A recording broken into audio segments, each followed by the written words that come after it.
Students, my name is Mohammad Noman and I am your physics teacher. और आज मैं आपको पढ़ाऊंगा फिजिक्स का एक बहुत ही क्लास 10th का बहुत ही इंपॉर्टेंट चैप्टर ऑप्टिक्स, या इसका दूसरा नाम भी या एक्चुअल नाम जो आपकी एनसीईआरटी में लिखा गया है दैट इज लाइट. अब लाइट चैप्टर के बारे में अगर मैं आपसे बात करूं कि लाइट क्या है तो आपको शायद पता हो या शायद ना पता हो कि लाइट एक्चुअल में क्या होता है. लाइट के बारे में पूछा जाए कि लाइट है क्या, तो basically light is a form of energy. Light एक एनर्जी का फॉर्म है, एक एनर्जी का फॉर्म है, एनर्जी का काइंड बोल सकते हो, फॉर्म बोल सकते हो.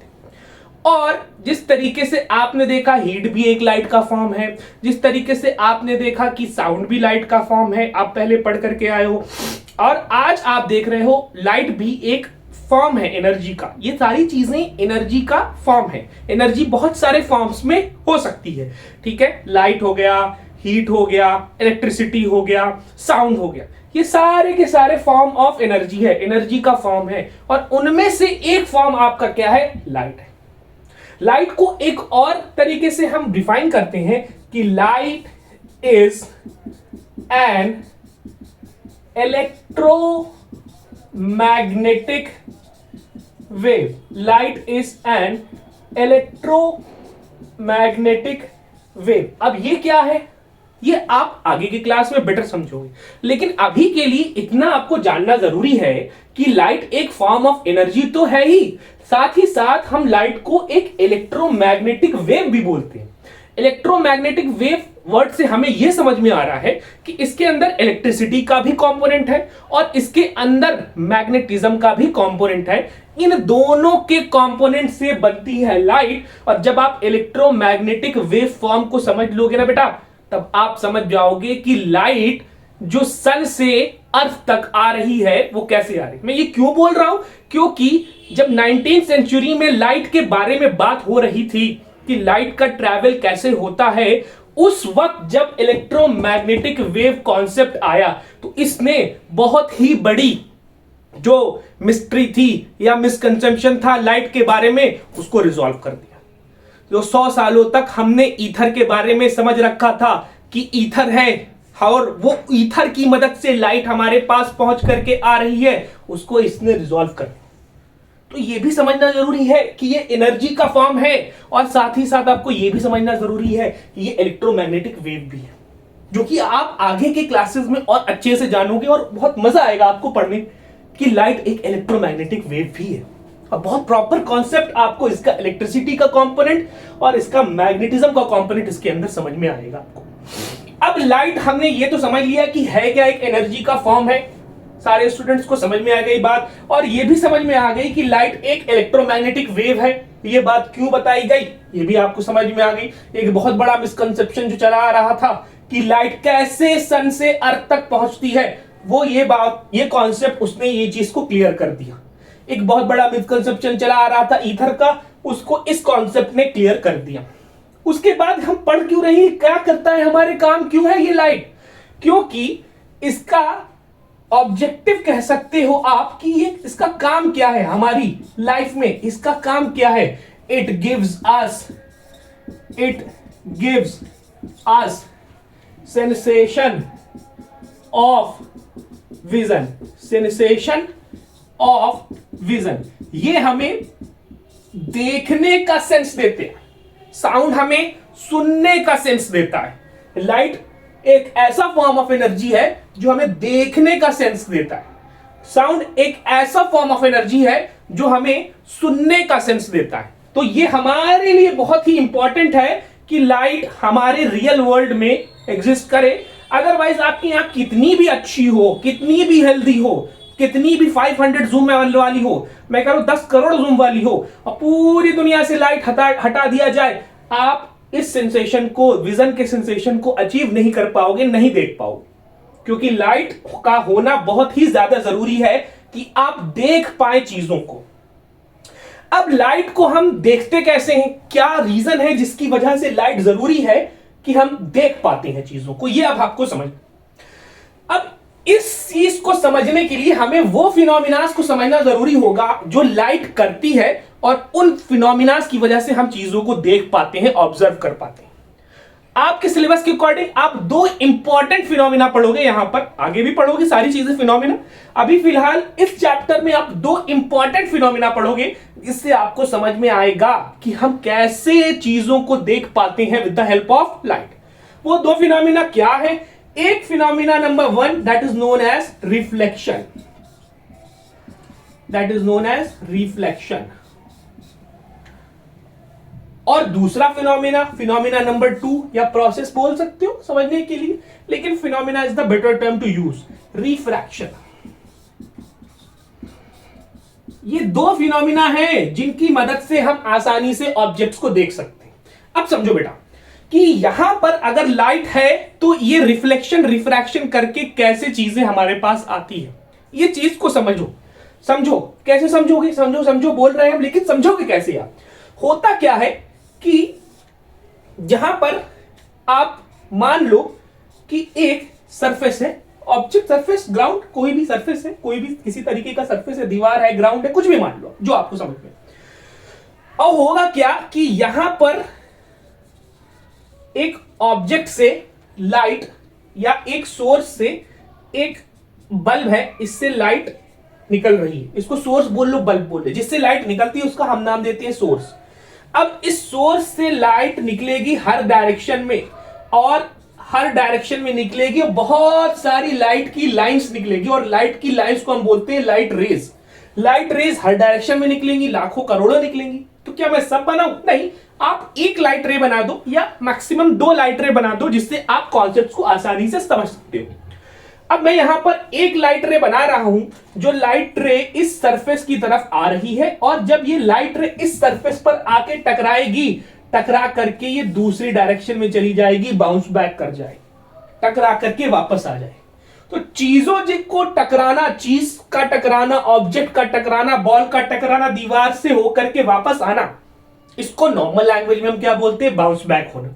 लेकिन वही सेम काम अगर लाइट करेगी, लाइट टकरा करके आ रही है, पलट के आ रही है, बाउंस बैक करके आ रही है, तो साइंटिफिक टर्म में इसी चीज को हम बोल देते हैं रिफ्लेक्शन का फिनोमिना हो रहा है।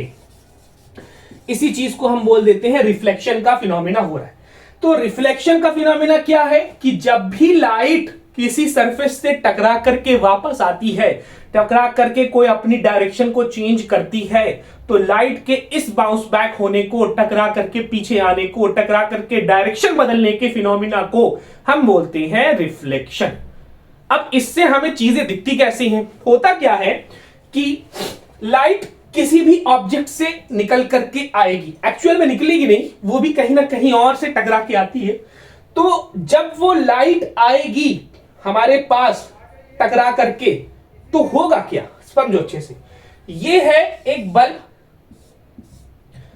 ठीक है, समझो क्या? समझो कि ये है एक बल्ब, और यहां पे एक रखी है ब्लैक कलर की पेंसिल या ब्लैक कलर का पेन। ब्लैक नहीं मानते हैं, रेड मानते हैं, आपके लिए आसानी हो जाएगा। अब होगा क्या कि यहां से लाइट जाएगी, इस रेड कलर के पेन पर लाइट टकराएगी, लाइट की रे टकराएगी, और यहां पर नुमान सर की आंखें हैं। सुंदर आंखें नहीं है, लेकिन आंखें हैं। अब लाइट रेज जो है यहां से आएंगी और इस रेड कलर के पेन से टकराएंगी या रेड कलर की स्टिक से टकराएंगी, और वो लाइट टकरा करके कहां जाएगी भाई? ये लाइट टकरा करके जाएगी मेरी आंखों में, और मेरी आंखें उस रेड कलर की पेन से आने वाली लाइट रेज की इमेज बना देगी दिमाग में, और मुझे समझ में आ जाएगा, मेरे दिमाग को समझ में आ जाएगा कि मैं क्या देख रहा हूं। तो ये वो फिनोमिना है जो डेली आपकी लाइफ में हो रहा है, जो सदियों करोड़ों सालों से आपकी हमारी लाइफ में हो रहा है, और जिसकी मदद से हम चीजों को देख पा रहे हैं। क्या समझाया मैंने?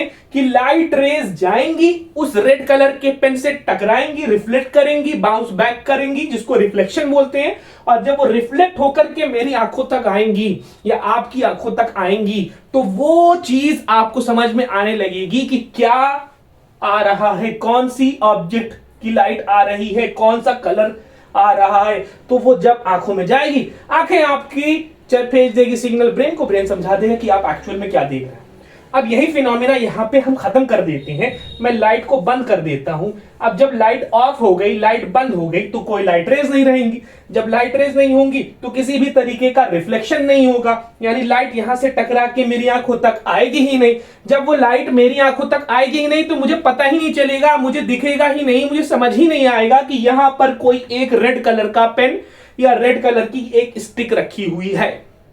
यहां तक बात समझ में आ गई कि कैसे हम चीजों को देखते हैं with the help of lights reflection. Light के रिफ्लेक्शन के फिनोमिना की वजह से हम कैसे देखते हैं। अब यहां तक तो हमें समझ में आ गया कि चीजें कैसे हम देखते हैं। देखने का तरीका यह होगा कि लाइट निकलेगी, किसी चीज पर जाएगी, टकरा करके उस चीज से रिफ्लेक्ट करके उस चीज से बाउंस बैक करके उस चीज से आएगी मेरी आंखों में, और मेरी आंखें उस ऑब्जेक्ट की इमेज बना देंगी। जिस भी चीज से टकरा के आ रही है, उस टकरा करके आने वाली, रिफ्लेक्ट होकर के आने वाली लाइट रेज मेरी आंखों में जाएंगी और मेरी आंखें प्रॉपरली देख लेगी कि अच्छा इतना साइज का हमारे पास एक मार्कर है, ब्लू कलर के साइज, ब्लू कलर का हमारा मार्कर है, रेड कलर का यहां पर लिखा हुआ है। कुछ ये सारी चीजें हम आसानी से देख लें। अब यहां तक तो हमें बात समझ में आ गई। आगे क्या बात है कि ये जो बाउंस बैक हो रहा है, रिफ्लेक्शन हो रहा है, क्या वो रैंडमली हो रहा है कि किसी ना किसी लॉस के अकॉर्डिंग हो रहा है, किसी ना किसी रूल्स के अकॉर्डिंग हो रहा है। तो हमें पता चला कि ये रैंडमली नहीं होता है, ऐसा नहीं जो भी मन किया हो गया। ये किसी ना किसी लॉस, किसी ना किसी रूल्स, किसी ना किसी सेट ऑफ इंस्ट्रक्शंस को फॉलो करता है। वो सेट ऑफ इंस्ट्रक्शंस क्या है बेटा? उन सेट ऑफ इंस्ट्रक्शंस को हम कहते हैं लॉज ऑफ रिफ्लेक्शन। उन सेट ऑफ इंस्ट्रक्शंस को हम कहते हैं लॉज ऑफ रिफ्लेक्शन, रिफ्लेक्शन के लॉज। अब रिफ्लेक्शन के कितने लॉज हैं? रिफ्लेक्शन के हमारे पास 2 लॉज हैं। ये 2 लॉज हमको समझाते हैं कि कैसे बाउंस बैक करके लाइट मेरी आंखों तक आ रही है, कैसे बाउंस बैक करके लाइट मेरी आंखों तक ट्रैवल कर रही है, और कैसे मेरी आंखों में उस ऑब्जेक्ट की इमेज प्रॉपरली बन जा रही। क्या है लॉज ऑफ रिफ्लेक्शन? कितने हैं लॉज ऑफ रिफ्लेक्शन? तो हमारे पास 2 लॉज ऑफ रिफ्लेक्शन है। पहला लॉज ऑफ रिफ्लेक्शन क्या कहता है? सुनो, स्टेटमेंट सुनो। फर्स्ट लॉ ऑफ रिफ्लेक्शन यह कहता है कि इंसिडेंट रे, रिफ्लेक्टेड रे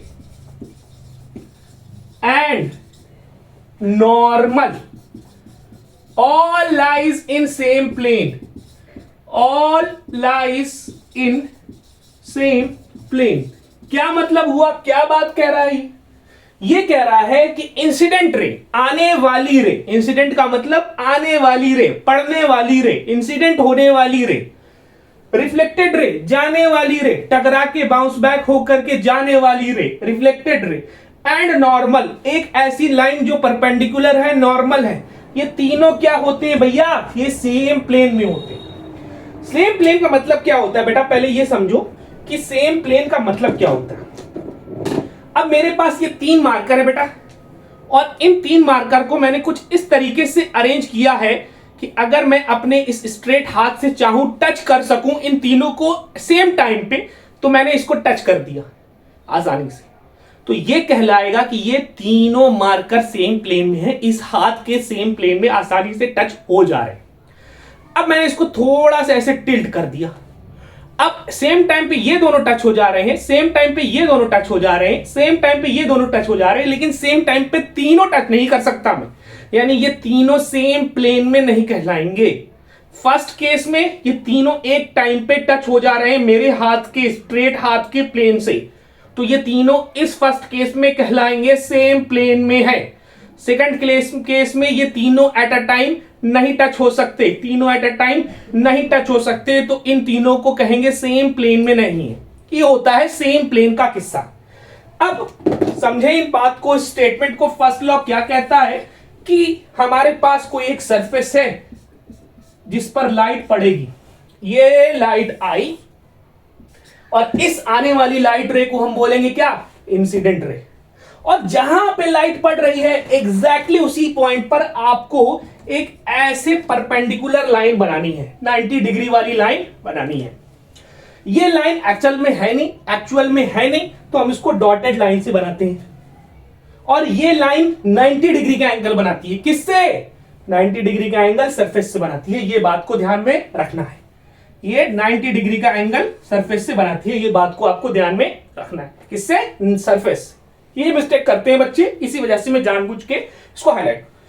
अब light ray laws of reflection के अकॉर्डिंग क्या होगी भाई? जाएगी टकरा करके दूसरे साइड में। तो ये वाली जो लाइट रे है इसको बोलेंगे हम रिफ्लेक्टेड रे। ये जो लाइट रे आ रही है इसको हम बोलेंगे इंसिडेंट रे। और ये जो आपने डॉटेड लाइन बनाया है इसको हम बोलेंगे नॉर्मल।